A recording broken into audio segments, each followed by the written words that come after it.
ఎలాగైనా దానియేలును చంపాలని కుట్ర పన్నారు.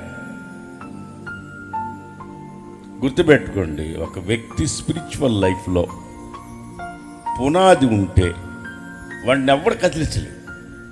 ఎన్ని సమస్యలైనా రావచ్చు, ఎన్ని కష్టాలైనా రావచ్చు, ఎన్ని నిందలైనా రావచ్చు, ఎన్ని అవమానాలైనా రావచ్చు, వాడిని ఇంచు కూడా కదిలించలేరంటే దేవునికి స్తోత్రం కలుగును గాక.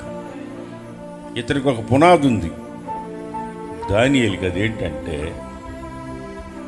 అతను ప్రార్థనాపరుడు.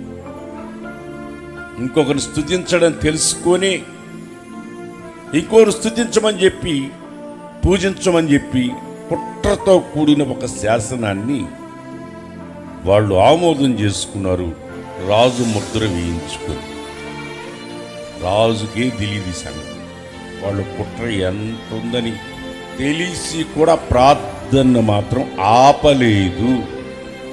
ఎంతమంది మన పక్షాన, మన పట్ల ఎన్ని కుట్రలైనా పనులు మనం ఏం చేయాలి?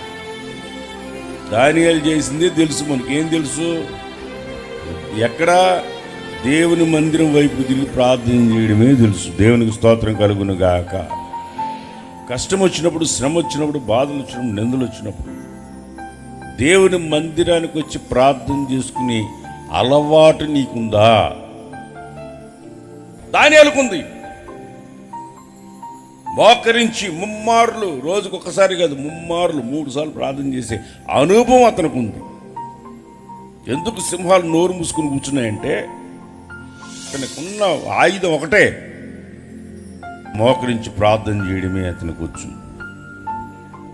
మీకు కష్టం వచ్చినప్పుడు, కష్టమే వచ్చినప్పుడు, నిందే వచ్చినప్పుడు, ఒకరు మీ గురించి రకరకాలుగా ప్లాన్ వేసినప్పుడు మీరేం చేయాలా?